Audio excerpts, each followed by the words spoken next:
Hezbollah chief Nasrallah के मारे जाने के बाद अब इजरायली सेना ने पूरे लेबनान में हमले और ज्यादा तेज कर दिए हैं। प्रधानमंत्री नेतन्याहू ने तो ऐलान कर दिया है कि हिजबुल्लाह के साथ साथ अब ईरान को भी छोड़ा नहीं जाएगा।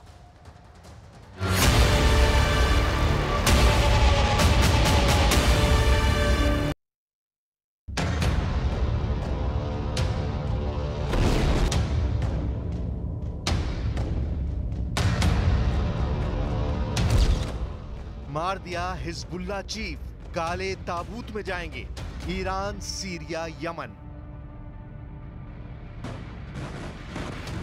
शुक्रवार को बेरूत में इजरायली वायुसेना ने जिस तरह से हिजबुल्लाह चीफ हसन नसरल्लाह को भीषण धमाके से उड़ाया, उसे देखकर पूरे मिडिल ईस्ट में हड़कंप मच चुका है।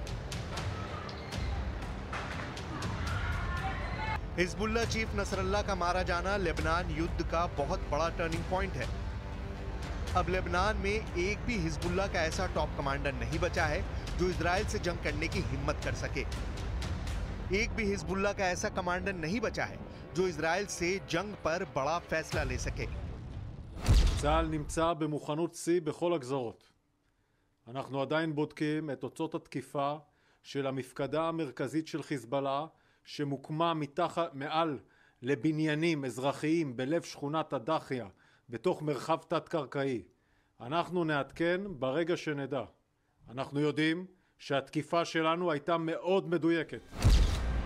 इधर ईरान के सुप्रीम लीडर खामनेई ने इमरजेंसी मीटिंग बुलाई है। दावा किया जा रहा है कि खामनेई ने अपने कमांडर्स को साफ आदेश दे दिया है कि अब पूरे मिडिल ईस्ट में भयंकर जंग होने जा रही है और अब ईरान को इजराइल से जंग करने के लिए आखिरी युद्ध करना होगा। इजराइल के प्रधानमंत्री नेतन्याहू ने संयुक्त राष्ट्र में पूरे मिडिल ईस्ट में भयंकर जंग से जुड़ा एक ऐसा नक्शा दिखा दिया है जिसने ईरान, सीरिया, लेबनान, यमन और इराक के होश उड़ा दिए हैं। अब तो ये भी खबरें आ रही हैं कि हमास के बाद हिजबुल्लाह का पूरी तरह से सफाया होते ही इजराइल ईरान को भी पूरी तरह से तबाह करने में जुट जाएगा। इन दो तस्वीरों से साफ समझा जा सकता है कि इजराइल हमास और हिजबुल्लाह के सफाए को लेकर कितनी बड़ी जंगी तैयारी कर चुका था। एक तरफ उसने 27 दिसंबर दिन शुक्रवार को हिजबुल्लाह का सबसे पावरफुल चेहरा और चीफ हसन नसरल्लाह को मार डाला, तो वहीं दूसरी तरफ नेतन्याहू ने दुनिया को वो नक्शा दिखा दिया है जिसमें फिलिस्तीन का वजूद ही नहीं है। नेतन्याहू ने यही दिखाने की कोशिश की है कि हमास का सफाया हो चुका है, फिलिस्तीन का मुद्दा कब्र में दफन हो गया है। वहीं नसरल्लाह को मारकर इजराइल ने दिखा दिया है कि लेबनान की तरफ से जो मिसाइल और रॉकेट हमले हो रहे थे उनका जवाब उन्हें दे दिया गया है। इजरायली डिफेंस फोर्स के मुताबिक अब नसरल्लाह दुनिया को डरा नहीं पाएगा। इजरायली सेना के तेवर इस वक्त बेहद खतरनाक हो चुके हैं, हमास के बाद हिजबुल्लाह। जरा देखिए, नेतन्याहू के दोनों हाथों में दो तरह के नक्शे हैं। एक नक्शा काले रंग से रंगा हुआ है, दूसरा नक्शा हरे रंग से रंगा हुआ है। काले रंग से रंगे नक्शे में ईरान, इराक, सीरिया और यमन को दिखाया गया है, जबकि हरे रंग से रंगे नक्शे में मिस्र, सूडान, सऊदी अरब और भारत समेत कई देशों को दिखाया गया है। नेतन्याहू के हाथ में मौजूद दोनों नक्शों में गौर करने वाली बात यह है कि इनमें फिलिस्तीन को पूरी तरह से मिटा दिया गया है। अब हम आपको दिखाते हैं कि नक्शों को देखकर मिडिल ईस्ट के कई देश क्यों घबरा गए हैं। अब जरा नेतन्याहू के हाथ में मौजूद दो रंग के नक्शों की डिटेल भी जान लीजिए। नेतन्याहू के हाथ में काले रंग के नक्शे में ईरान, इराक, सीरिया और यमन को दुश्मन देशों के रूप में दिखाया गया है, जबकि हरे रंग के नक्शे में मिस्र, सूडान, सऊदी अरब और भारत समेत कई देश हैं। ईरान, इराक, सीरिया और यमन वाले नक्शे पर अभिशाप यानी द कर्स लिखा हुआ है। वहीं बाएं हाथ में मिस्र, सूडान, सऊदी अरब और भारत सहित देशों वाले नक्शे पर आशीर्वाद द ब्लेसिंग लिखा हुआ है। हैरान करने वाली बात तो यह है कि इन दोनों नक्शों में से फिलिस्तीन के वजूद को मिटा दिया गया है। अब दुनिया के कई देशों की सरकार नेतन्याहू के हाथ में मौजूद काले और हरे नक्शों को डिकोड करने में जुट गई है। फिलहाल नेतन्याहू ने साफ संकेत दे दिया है कि हिजबुल्लाह के बाद ईरान पर इजराइल हमला जरूर करेगा। It's a map of a curse. It's a map of an arc of terror that Iran has created and imposed from the Indian Ocean to the Mediterranean. Iran's malignant arc has shut down international waterways. It cuts off trade. It destroys millions, destroys nations from within, and inflicts misery on millions. Hezbollah का सफाया Iran पर हमले की तैयारी।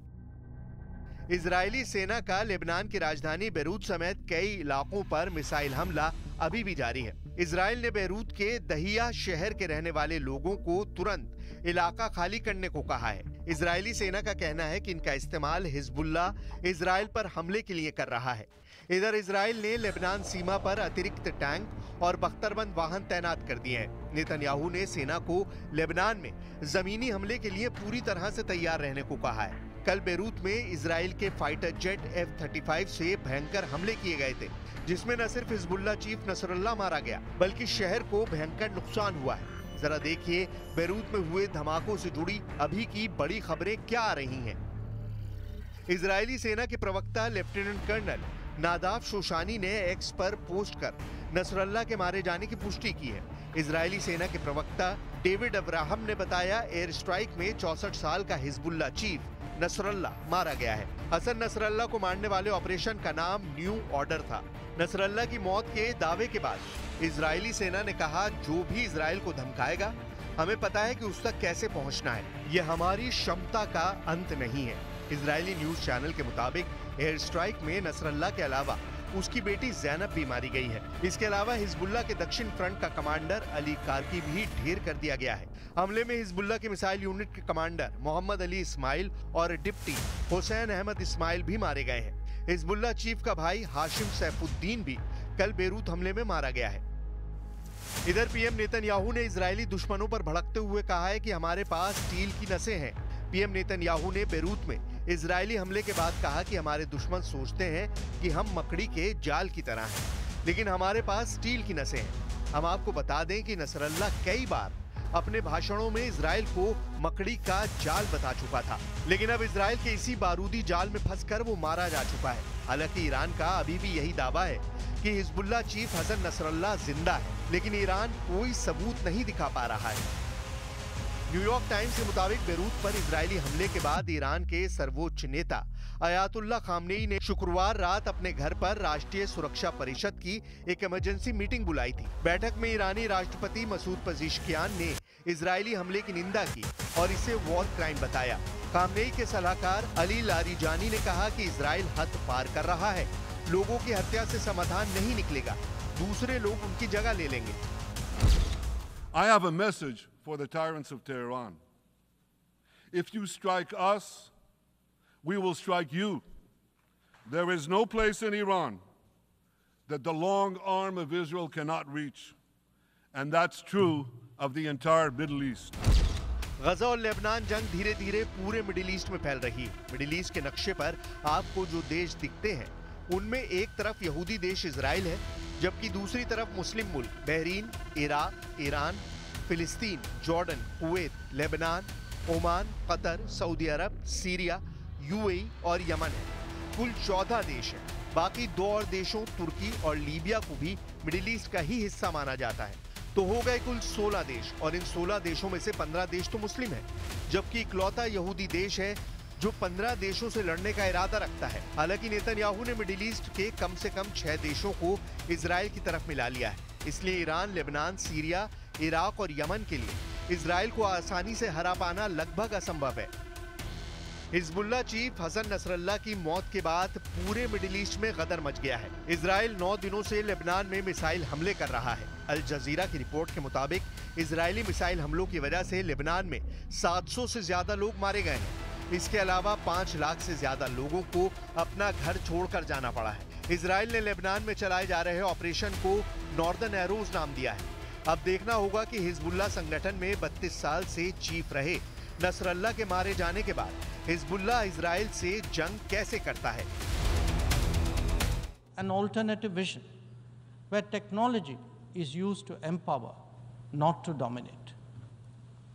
Fourth, by encouraging the global South to voice its shared concerns and come together. To that end, we have convened 3 global